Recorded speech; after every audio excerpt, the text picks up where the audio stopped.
Bueno, Chile cumple 7 de los 9 criterios de vulnerabilidad ante el cambio climático que han sido definidos por la Organización de Naciones Unidas.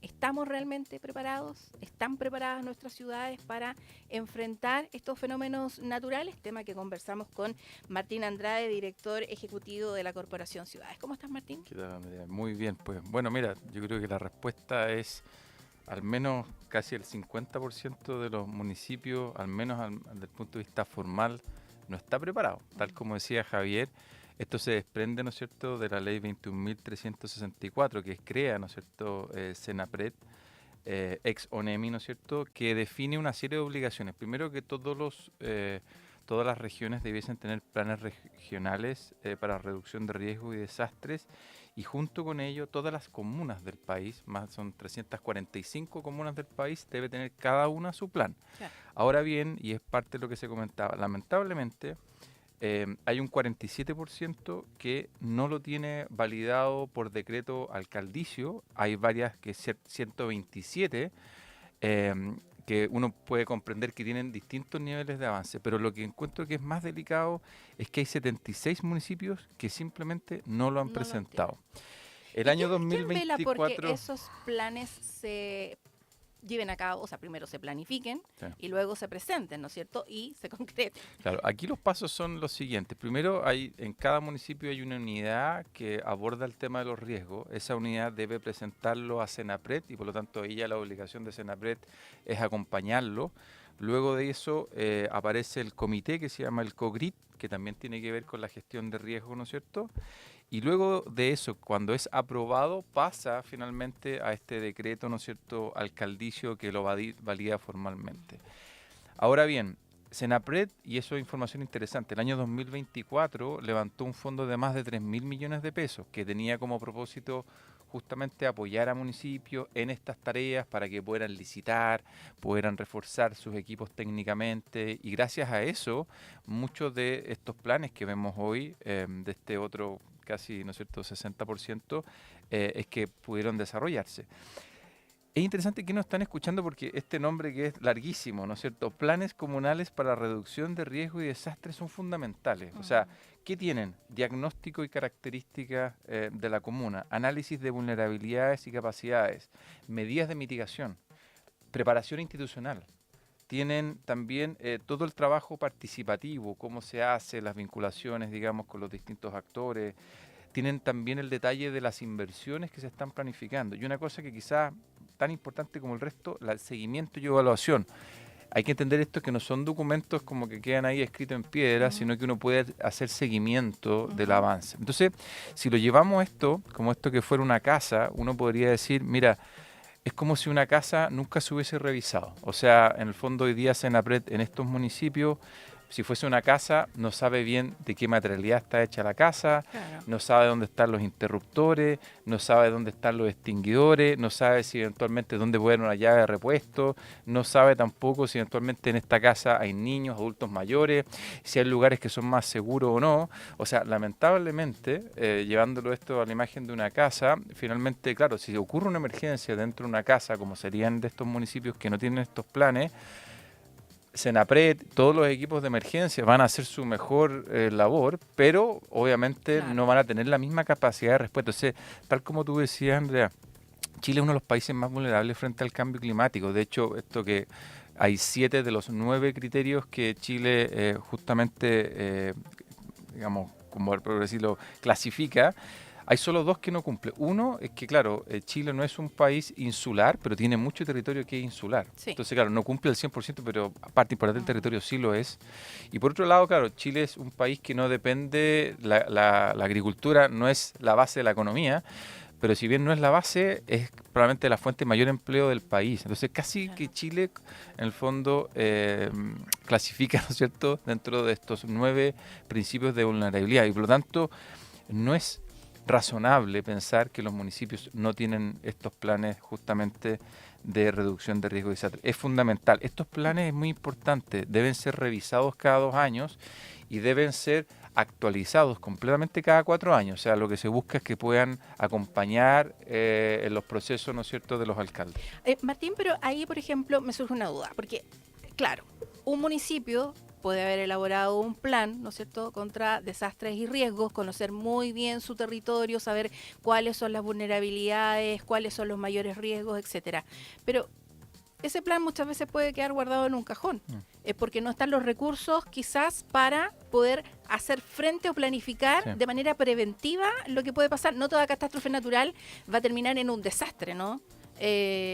Pero para que no ocurra eso, tienen que haber medidas preventivas. De todas maneras, efectivamente, y eso es parte, bueno, del trabajo que tienen que hacer con Senapred, porque no sacamos nada con planes que sean hiper ambiciosos, y por lo tanto cuando se habla de que estos planes contengan información sobre inversiones, esas inversiones justamente tienen que ser idóneas y tienen que ser realistas, ¿no es cierto?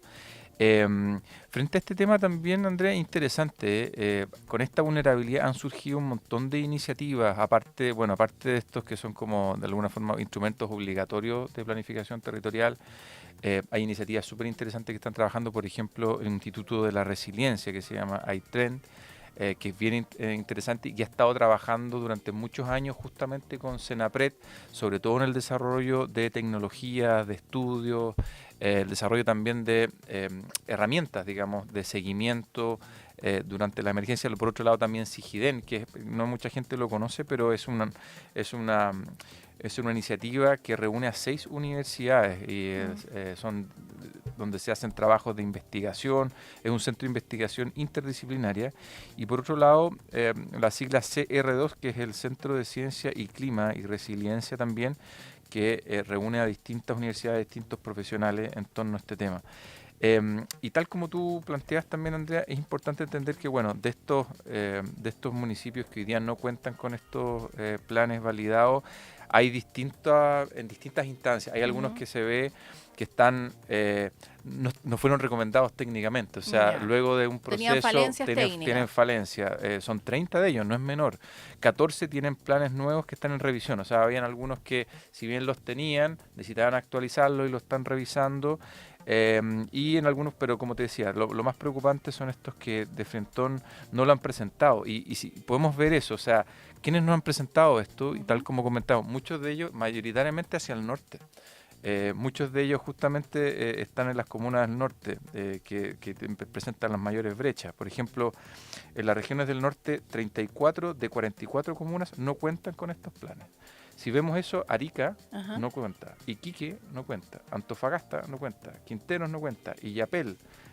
Si nos vamos a Santiago, Recoleta, Los Espejos, San Joaquín, en el sur, Puerto Vara, Coyhaique, etcétera, vamos viendo, hay ciudades muy pobladas, muchos de ellos capitales regionales, que en alguna parte del proceso están, y yo creo que pensando también, y eso también hay que decirlo, Senapred se crea el año, ¿no es cierto?, hace poquitos años, y es el año 2024 que se generan recursos para estos planes. Entonces, yo creo que una meta realista, pero relevante, podría ser tratar de aquí al 2027 que no quede ninguna comuna en Chile que no cuente con al menos un plan de estas características. Martín, y en ese sentido estos planes, ¿no es cierto?, comunales, en donde tú decías hay muchas comunas que no están cumpliendo con esta normativa, no lo han presentado, tienen falencias, tienen reparo, etcétera.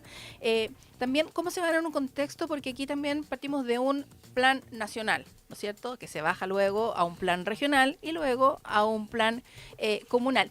¿Cómo van conversando esas distintas cosas? Y lo llevo también a la discusión que se dio a raíz del paso de este sistema frontal que afectó con tanta fuerza desde la región de Atacama hasta los lagos, en donde, por ejemplo, el gobernador del Biobío, Sergio Yacaman, decía: aquí es necesario que hoy día se dé mayor poder a las autoridades regionales para la adopción de toma de decisiones, pero también de cómo se administran los recursos, porque muchas veces está todo muy centralizado, ¿no es cierto?, en el gobierno central, que a través de sus distintos ministerios va actuando, el Ministerio de Desarrollo, Vivienda, etcétera, para ir actuando cuando se dan este tipo de emergencias. Pero ¿de qué manera también se le da mayor autonomía a las regiones y también a los municipios para poder actuar frente a este tipo de situaciones? Sí, yo creo que es una interesante discusión, y entiendo que el comentario iba sobre todo en el rol de los gobernadores en el COGRIT, ¿no es cierto?, en este comité, cuando lo que uno ve es que, claro, estos desastres naturales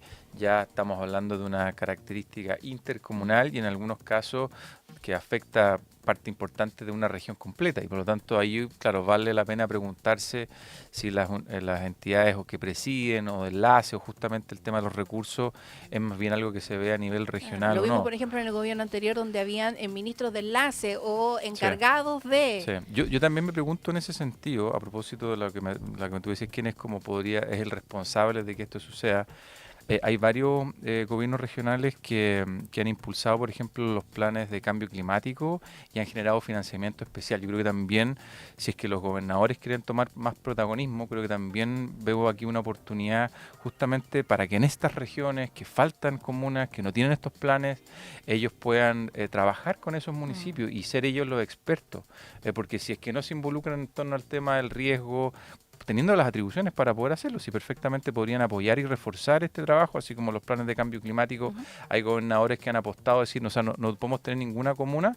Yo creo que también los gobernadores, sobre todo si que se quisiera que hace sentido, ¿no es cierto?, que Claro. tengan más rol dentro de la coordinación general. Creo que también aquí hay una oportunidad justamente que apoyen para que estas cifras que estamos comentando, ¿no es cierto?, de la cantidad de municipios que hoy día no cuentan con estos planes de reducción de riesgos y desastres, sí lo puedan contar. Bueno, hemos avanzado, pero uno conversando de estos temas dice, ¿cuánto más falta por avanzar? Y cuánto más también hacen falta recursos para poder llevar a cabo los cambios que se requieren con una naturaleza tan vertiginosa, podríamos decir, ¿no es cierto?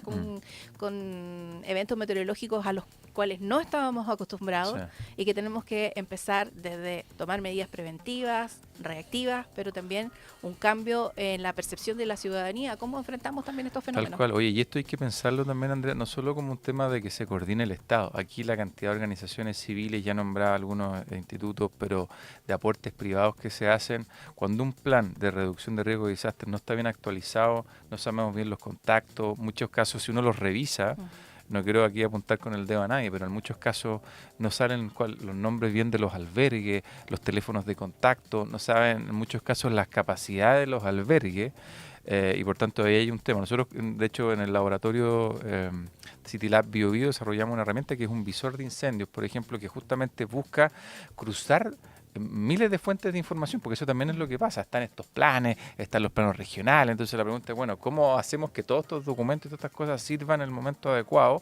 También hay que pensar en ahí la tecnología. Desarrollamos este, de hecho, visor de incendio en CityLab BioBio, que integra incluso imágenes satelitales de la NASA para poder ver cómo se van moviendo los incendios, y nuestra idea también, hoy día si bien estamos en un proceso de cierre, es ver cómo podemos generar estos visores multiamenaza para coordinar la ayuda, para ayudar en la coordinación de actores, que son muchos los actores que participan, de manera tal que frente a esta vulnerabilidad que tenemos como país, lamentablemente este tipo de eventos meteorológicos extremos es algo que vamos a seguir viviendo y por lo tanto frente a esto no podemos bajar los brazos y no tener un tremendo profesionalismo, porque aquí estamos hablando de la vida de las personas.